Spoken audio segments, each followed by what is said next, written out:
L'Europe face à la guerre prolongée, entre solidarité et fatigue diplomatique alors que les conflits aux frontières de l'Union européenne s'inscrivent dans la durée, l'Europe oscille entre fidélité à ses principes et lassitude croissante. La solidarité demeure affichée, mais la fatigue politique et sociale s'installe. Depuis le déclenchement des grands conflits qui affectent directement le voisinage européen, l'Union européenne s'est efforcée d'afficher une unité remarquable. Sanctions économiques, soutien financier et militaire, accueil de réfugiés, les États membres ont multiplié les initiatives pour défendre un ordre international fondé sur le droit et la souveraineté des nations. Cette mobilisation initiale a été saluée comme un tournant géopolitique majeur pour une Europe longtemps accusée de naïveté stratégique. Pourtant, à mesure que la guerre s'installe dans la durée, un phénomène plus discret mais tout aussi réel se manifeste, la fatigue. Fatigue diplomatique, d'abord, face à l'enlisement des négociations et à l'absence de perspectives claires de sortie de crise. Fatigue politique, ensuite, dans des sociétés confrontées à l'inflation, aux tensions énergétiques et aux arbitrages budgétaires de plus en plus contraints. Fatigue sociale, enfin,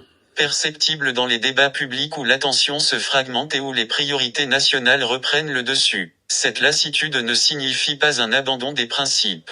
L'Union européenne continue d'affirmer son attachement à la solidarité et à la défense du droit international. Mais elle révèle une tension structurelle. Comment maintenir un engagement durable lorsque les coûts économiques et sociaux deviennent tangibles pour les citoyens? La solidarité, pour rester crédible, doit s'inscrire dans le temps long. Or le temps long est précisément ce que les démocraties peinent à maîtriser, soumises à la pression électorale et à l'immédiateté médiatique. La guerre prolongée agit ainsi comme un test de maturité politique pour l'Europe. Elle met en lumière les limites d'une diplomatie souvent conçue comme gestion de crise plutôt que comme projection stratégique cohérente. Elle interroge aussi la capacité des institutions européennes à articuler une vision commune, au-delà des intérêts divergents des États membres. À cela s'ajoute un contexte international marqué par la recomposition des équilibres de puissance. Dans un monde multipolaire, l'Europe ne peut plus se contenter d'un rôle normatif, elle doit penser sa sécurité, son autonomie énergétique et sa défense de manière intégrée. Cette redéfinition stratégique suppose un effort politique considérable, ainsi qu'une pédagogie constante auprès des opinions publiques.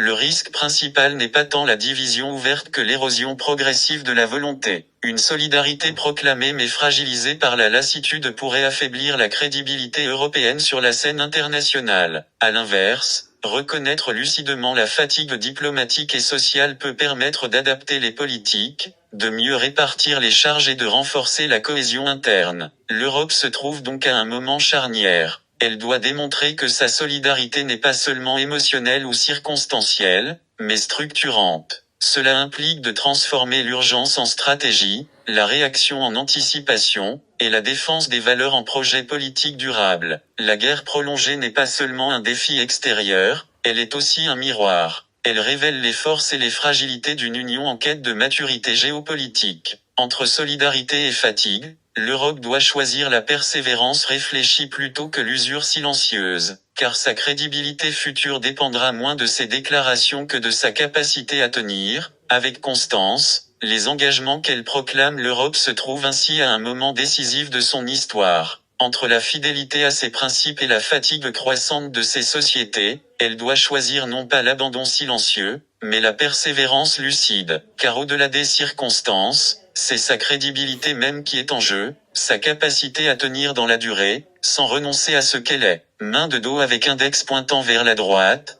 l'Europe peut-elle rester fidèle à ses principes sans épuiser la volonté de ses citoyens? Main de dos avec index pointant vers la droite, une démocratie peut-elle soutenir l'effort dans la durée sans perdre son unité?